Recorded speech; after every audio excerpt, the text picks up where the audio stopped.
The Masque of the Red Death.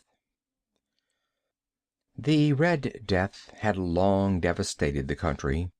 No pestilence had ever been so fatal or so hideous. Blood was its avatar and its seal, the redness and the horror of blood. There were sharp pains and sudden dizziness, and then profuse bleeding at the pores with dissolution. The scarlet stains upon the body, and especially upon the face of the victim, were the pest ban which shut him out from the aid and from the sympathy of his fellow men, and the whole seizure, progress, and termination of the disease were the incidents of half an hour. But the Prince Prospero was happy and dauntless and sagacious. When his dominions were half depopulated, he summoned to his presence 1,000 hale and light-hearted friends from among the knights and dames of his court, and with these retired to the deep seclusion of one of his castellated abbeys. This was an extensive and magnificent structure, the creation of the prince's own eccentric yet august taste. A strong and lofty wall girdled it in. The wall had gates of iron. The courtiers, having entered, brought furnaces and massy hammers and welded the bolts. They resolved to leave means neither of ingress or egress to the sudden impulses of despair or of frenzy from within. The abbey was amply provisioned. With such precautions the courtiers might bid defiance to contagion. The external world could take care of itself. In the meantime, it was folly to grieve or to think. The prince had provided all the appliances of pleasure. There were buffoons, there were improvisatori, there were ballet dancers, there were musicians, there was beauty, there was wine. All these and security were within. Without was the Red Death. It was toward the close of the 5th or 6th month of his seclusion, and while the pestilence raged most furiously abroad, that the Prince Prospero entertained his 1,000 friends at a masked ball of the most unusual magnificence. It was a voluptuous scene, that masquerade. But first let me tell of the rooms in which it was held. There were 7, an imperial suite. In many palaces, however, such suites form a long and straight vista, while the folding doors slide back nearly to the walls on either hand, so that the view of the whole extent is scarcely impeded. Here the case was very different, as might have been expected from the Duke's love of the bazaar.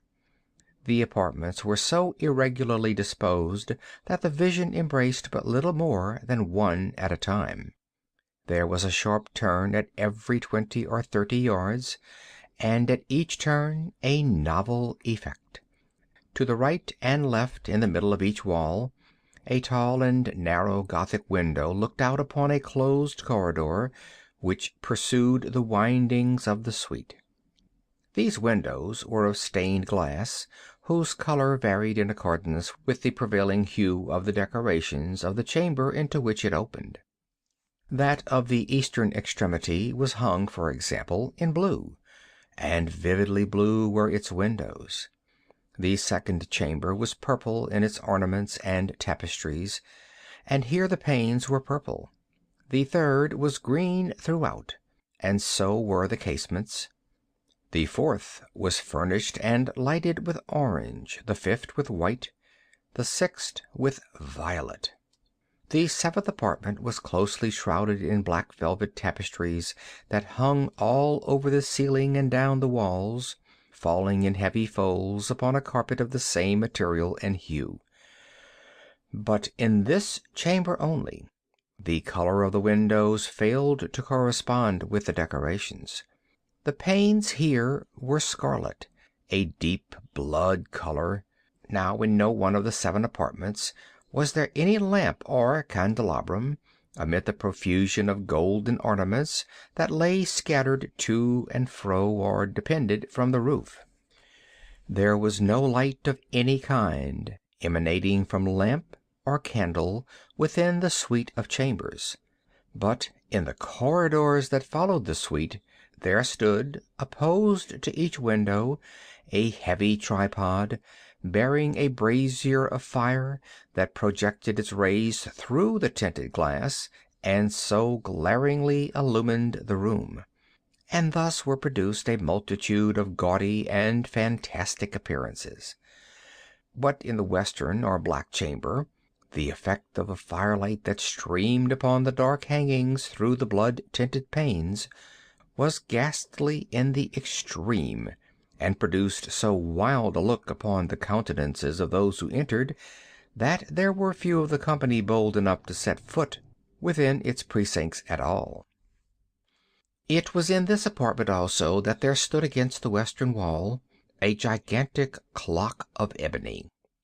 Its pendulum swung to and fro with a dull, heavy, monotonous clang, and when the minute hand made the circuit of the face, and the hour was to be stricken, there came from the brazen lungs of the clock a sound which was clear and loud and deep and exceedingly musical, but of so peculiar a note and emphasis that, at each lapse of an hour, the musicians of the orchestra were constrained to pause momentarily in their performance to hearken to the sound, and thus the waltzers perforce ceased their evolutions, and there was a brief disconcert of the whole gay company, and, while the chimes of the clock yet rang, it was observed that the giddiest grew pale, and the more aged and sedate passed their hands over their brows, as if in confused reverie or meditation. But when the echoes had fully ceased, a light laughter at once pervaded the assembly. The musicians looked at each other and smiled as if at their own nervousness and folly, and made whispering vows, each to the other, that the next chiming of the clock should produce in them no similar emotion. And then, after the lapse of 60 minutes, which embrace 3,600 seconds of the time that flies, there came yet another chiming of the clock, and then were the same disconcert and tremulousness and meditation as before. But in spite of these things, it was a gay and magnificent revel. The tastes of the Duke were peculiar. He had a fine eye for colors and effects. He disregarded the decora of mere fashion. His plans were bold and fiery, and his conceptions glowed with barbaric luster. There are some who would have thought him mad. His followers felt that he was not.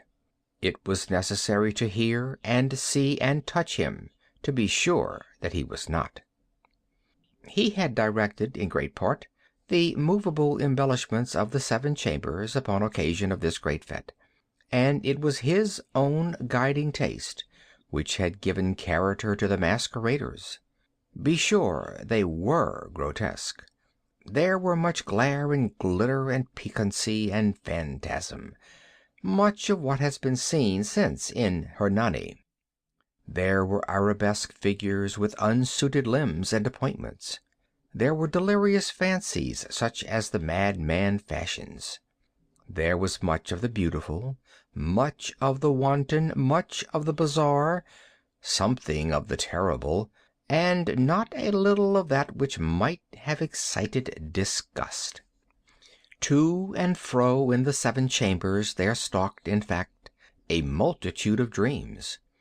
And these, the dreams, writhed in and about, taking hue from the rooms, and causing the wild music of the orchestra to seem as the echo of their steps. And anon there came the ebony clock which stands in the hall of the velvet. And then for a moment all is still, and all is silent, save the voice of the clock. The dreams are stiff frozen as they stand, but the echoes of the chime die away, they have endured but an instant, and a light, half-subdued laughter floats after them as they depart. And now again the music swells, and the dreams live and writhe to and fro more merrily than ever, taking hue from the many tinted windows through which stream the rays from the tripods.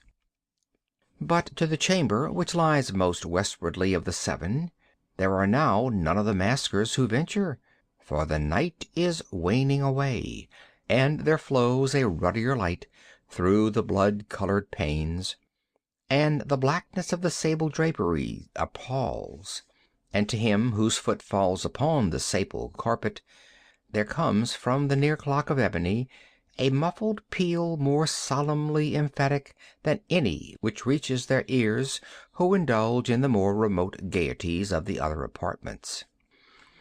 But these other apartments were densely crowded, and in them beat feverishly the heart of life, and the revel went whirlingly on, until at length there commenced the sounding of midnight upon the clock. And then the music ceased, as I have told, and the evolutions of the waltzers were quieted, and there was an uneasy cessation of all things as before. But now there were 12 strokes to be sounded by the bell of the clock, and thus it happened, perhaps, that more of thought crept, with more of time, into the meditations of the thoughtful among those who revelled. And thus, too, it happened, perhaps, that before the last echoes of the last chime had utterly sunk into silence, there were many individuals in the crowd who had found leisure to become aware of the presence of a masked figure which had arrested the attention of no single individual before.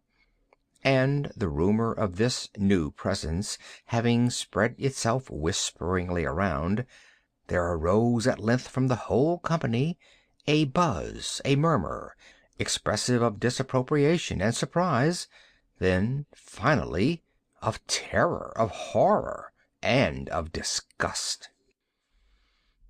In an assembly of phantasms such as I have painted, it may well be supposed that no ordinary appearance could have excited such sensation. In truth, the masquerade license of the night was nearly unlimited, but the figure in question had out-Heroded Herod, and gone beyond the bounds of even the prince's indefinite decorum. There are chords in the heart of the most reckless which cannot be touched without emotion. Even with the utterly lost, to whom life and death are equally jests, there are matters of which no jest can be made. The whole company, indeed, seemed now deeply to feel that in the costume and bearing of the stranger neither wit nor propriety existed. The figure was tall and gaunt, and shrouded from head to foot in the habiliments of the grave.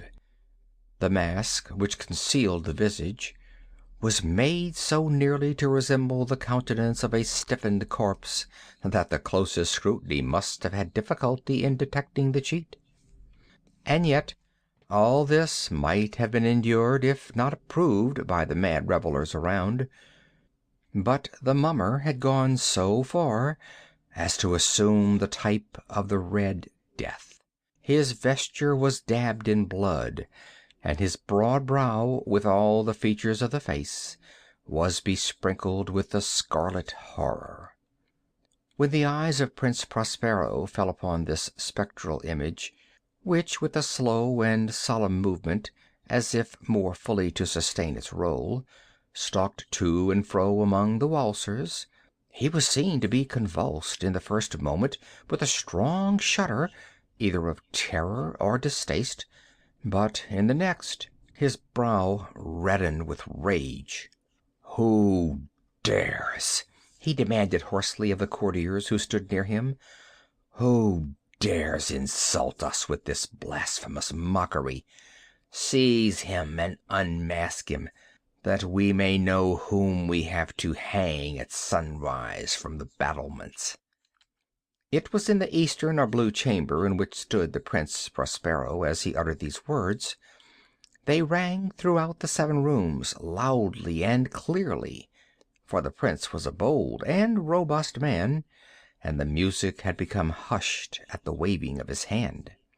It was in the blue room where stood the prince, with a group of pale courtiers by his side, At first, as he spoke, there was a slight rushing movement of this group in the direction of the intruder, who at the moment was also near at hand, and now with deliberate and stately step made closer approach to the speaker. But from a certain nameless awe with which the mad assumptions of the mummer had inspired the whole party, there were found none who put forth hand to seize him, so that, unimpeded, he passed within a yard of the prince's person, and while the vast assembly, as if with one impulse, shrank from the center of the rooms to the walls, he made his way uninterrupted, but with the same solemn and measured step which had distinguished him from the first, through the blue chamber to the purple, through the purple to the green, through the green to the orange, through this again to the white, and even thence to the violet, ere a decided movement had been made to arrest him. It was then, however, that the Prince Prospero, maddened with rage and the shame of his own momentary cowardice, rushed hurriedly through the 6 chambers, while none followed him on account of a deadly terror that had seized upon them all. He bore aloft a drawn dagger, and had approached in rapid impetuosity to within 3 or 4 feet of the retreating figure, when the latter, having attained the extremity of the velvet apartment, turned suddenly and confronted his pursuer. There was a sharp cry, and the dagger dropped gleaming upon the sable carpet, upon which, instantly afterwards, fell prostrate in death the Prince Prospero. Then, summoning the wild courage of despair, a throng of the revelers at once threw themselves into the black apartment, and seizing the mummer, whose tall figure stood erect and motionless within the shadow of the ebony clock, gasped in unutterable horror at finding the grave cerements and corpse-like masque which they handled with so violent a rudeness untenanted by any tangible form. And now was acknowledged the presence of the Red Death. He had come like a thief in the night, and one by one dropped the revelers in the blood-bedewed halls of their revel, and died each in the despairing posture of his fall. And the life of the ebony clock went out with that of the last of the gay, and the flames of the tripods expired, and darkness and decay and the Red Death held illimitable dominion over all. End of The Masque of the Red Death.